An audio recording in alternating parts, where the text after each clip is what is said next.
They went to the Caucasus, to Russia. To get there, they had to go through parts of historic Armenia.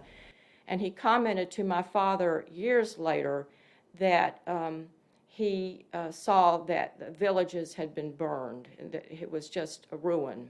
And then they went to Palestine. In Palestine, at that campaign, his unit was captured by Arabs and forced to walk for days barefoot. And they crossed the Jordan, and he drank dirty water, became very sick.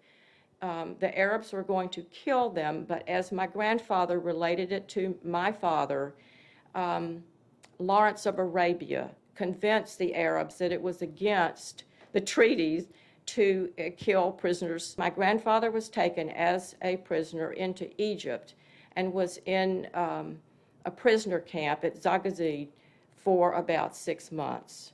And while he was there, he drew portraits of the British Army officers, and they gave him pen and paper and even watercolors so that he could do their portraits.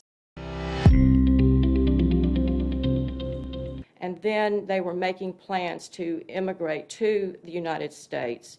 They had on his wife's side, on Zabel Armenian's side, her sister and her family were here, and so they sponsored them and came to Ellis Island. During August of 1921, they immigrated, and they were on the, they saved the menu. They were on the Gul Jamal ship, Ottoman-American line.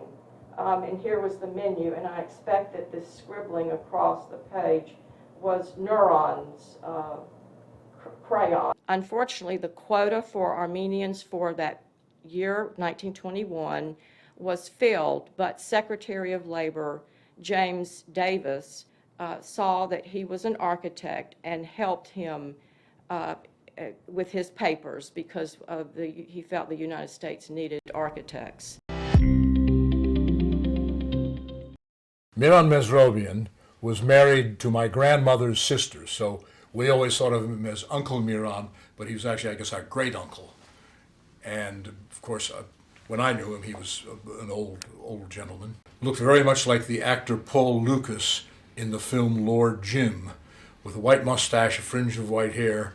My grandfather, who was a prominent merchant here and had been here since way before, since about the 1890s, and his wife, of course, was in a position to help at the beginning. Plus, Washington, after all, although not a big city, is a sophisticated city with lots of hotels, government buildings, and all that provide opportunities for interesting work. He got a position which became quickly chief architect to Harry Wardman, who was the largest real estate developer in Washington during the 1920s.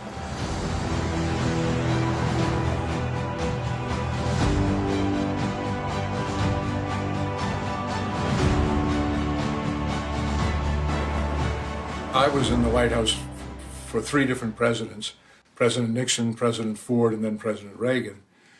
And of course, the hotels had been there long before. And it was a very funny feeling, but a pleasant one, to walk out the door at the front of the White House. And if you walk just through Lafayette Park, which is the great central park in Washington, there were these 2 hotels just within about a block of each other. It was very important for Wardman socially to be near the White House and to show his hotels were the best in Washington. The Hay Adams, where actually I was the master of ceremonies for their 75th anniversary years later, and a hotel which was then called the Sheraton Carlton. It's had several changes since.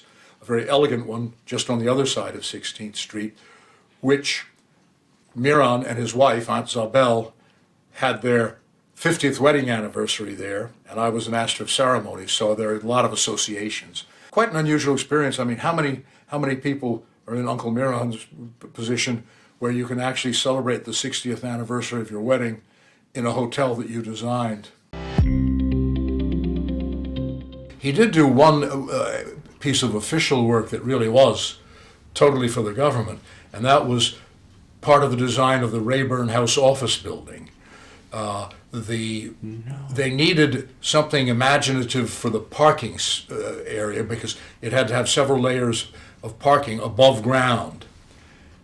And he designed an interesting facade for that broke it up, made it less monotonous. It wasn't just a bleak wall or anything. And that was one of his last, that was done in the late 50s of the 19th, I think it was done in the early 1960s. So he was toward the end of his career, but it was a nice sort of parting gesture to do something that's in a part of one of the big public buildings in the nation's capital. What this is he did 3 different designs basically for St. Mary.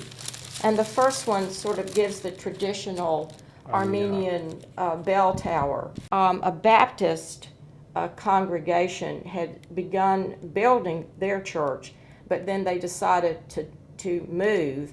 And so the Armenian St. Mary bought the property, but this was already here. So he had a rectangular base that he had to work with. And he, with a very limited budget for the church, was able to convert it stylistically into an Armenian architecture.